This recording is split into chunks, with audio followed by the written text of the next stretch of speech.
Last time I was here, I don't know if anybody's paying attention. Let people waste your money, but don't let anybody waste your time.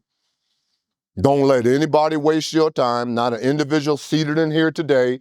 If I gave you 1 hour to find out how much money that you have in your possession, you could call your banker, you can call your accountant, you can call your grandma, you can call your auntie, you can go home, and if you're like my mama, look between the pages of your Bible. You can come back in an hour and you can tell me how much money is in your possession. But there's not an individual seated in here today who can tell me how much time you have. And baby girl, if you're like me, you don't want to know. You don't want to know. So, Kimbro, what in the world is that? I'm saying let people waste your money, but don't let anybody waste your time. If you live the normal life, and what is the normal life? Do the calculus. 74, 77 years on earth? What in the world does that equate to? 30,000 days on earth. That's all you get. 30,000 days on earth. So let me wrap this bad boy up. Time is not running out, but your life is. Sooner or later, you got to cut on Shark Tank and you got to ask the entrepreneurial question. What is the entrepreneurial question? What am I going to do with the rest of the time that I have left? What are you going to do? Well, hopefully this case study will go ahead and clarify that for you. Who are you looking at? You're looking at Osceola McCarty.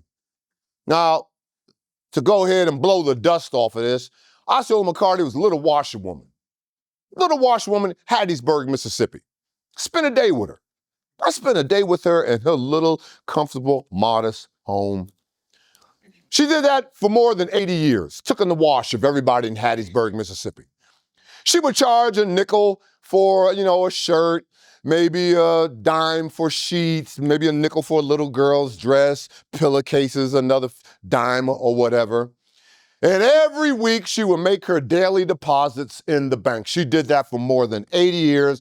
Everybody laughed at little old Osceola McCarty. And they asked her, girl, what you doing washing those people's clothes? You do something, blah, blah, blah. You do you. Well, after nearly 80 years of work, she gets a phone call from her banker. And the banker says, Miss McCarty, as a senior level vice president at this bank, I am obligated to ask you the following question. But before I ask you the question, it's no secret. You are getting up in years, and the question begs asking, what do you want done with your resources and the untimely nature of your death? And there was a pause on the phone. And this vice president at this bank, he could sense that Osceola McCarty didn't even know how much money she had saved in more than 80 years. He said, Miss McCarty, do you have any idea how much money you saved? And she said, no, tell me. And he says, more than $250,000. And there's another pause on the phone, and he sensed she didn't even know the value of $250,000. He said, I'll tell you what, Miss McCarty, end the conversation. Do me a big favor.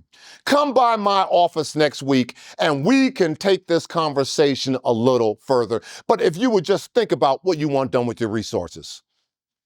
Following week comes around, Osceola McCarty goes to the bank, goes into that banker's office, and that banker says, Miss McCarty, I got 10 dimes on my desk.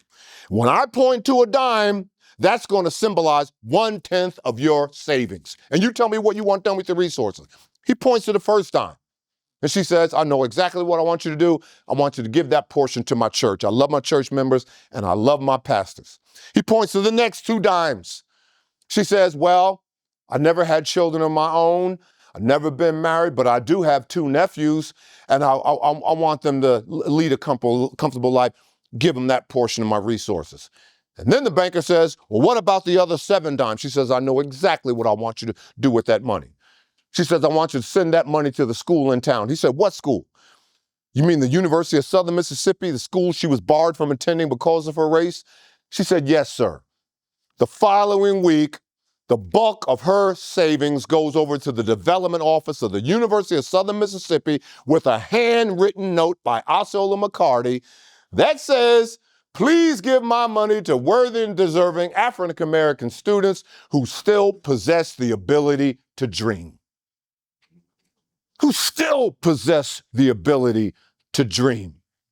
When word got around that this washerwoman gave every dime that came by her hand away, people started matching her financial gift Ted Turner, the founder of TBS and CNN News, he called a press conference to announce if she can give away all that money, I can at least give away $1 billion. She didn't get a letter. She got a phone call from President Bill Clinton at the time, begging her to come up to Washington, D.C. to bestow on her the highest honor he could give to a private citizen. Scared to death of flying, she took the train from Hattiesburg, Mississippi, all the way up to Washington, D.C. Never spent a night in a hotel room in her life. When she got to D.C., the first time in her life, she spent a night in a hotel room. Before she checks out the next morning, she made up the bed before she left. The press club, they got a luncheon for her in her honor. A journalist runs up to her and says, "Ms. McCarty, how does it feel being a philanthropist?" She says, "What is that?" Well, she goes back to Hattiesburg, Mississippi, and they're writing a feature article on their role model. And the journalist says, "Ms. McCarty, you have enabled the dreams of so many. Do you have a dream?" And she says, "Yes, I have a dream, but I don't know if the Lord's going to let me see it." He says, "Please tell us so I can share it with our readers." She says, "Well, I just hope the Lord let me live long enough where I can see the first student, walk across the stage and get his or her degree with my money."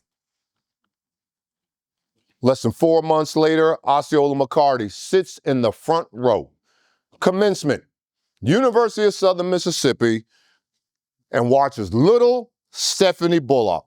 That picture is in my study. The development office at the University of Southern Mississippi sent me that picture. Stephanie Bullock, Jazz, Danielle, she was a business major. She was an honor student. Comes from a little small town in Mississippi, town so small, doesn't even appear on most state maps.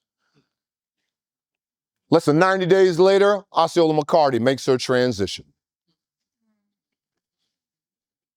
The journalist who was writing that article tracks little Stephanie Bullock down and says, "Your benefactor has died.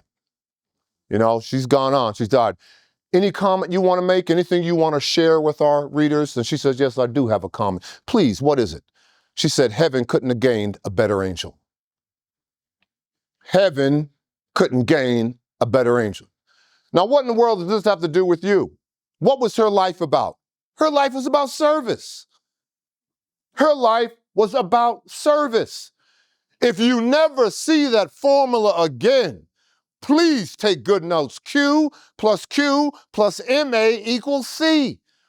The quality of your service plus the quantity of your service plus the mental attitude in which it is rendered always equals compensation.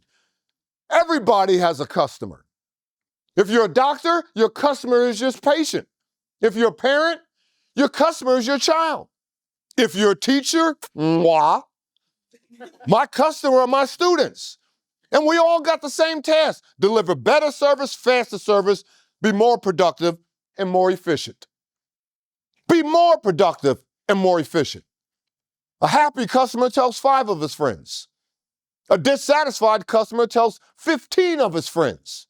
Look, damn it, if you are met with a customer complaint, the worst thing in the world you can do is let that customer walk out that door. Why? It takes 19 times the money, the capital, the effort, the resources to win a customer's favor in the future as it is to keep an existing customer. And under no circumstances, let the nice customer ruin your business. That's Kimbro, what in the world are you talking about? See, the nice customer will sit at the table, wait for his order to be taken while the waiter is on the phone talking to his buddies. The nice customer will sit at the table and drink the red wine when she specifically asked for white. The nice customer will sit there, eat the well-done steak when she requested rare. Nice customer will do that. But the nice customer never comes back. The nice customer never comes back. Listen to me, entrepreneurs. Listen to me, sales executives. Don't come up to me when you get the order. No, you come up to me when you get the reorder. And if you don't get the order, I need to know why you didn't get the order. Service, see, and that's going back to Malcolm Gladwell. Go get Malcolm Gladwell's Tipping Point. Go get that book, all 330 pages, take it into that chemistry class and assay it down to its finest components. And what are the finest components? to the tipping point. Again, people don't care about you until they realize how much you care about them.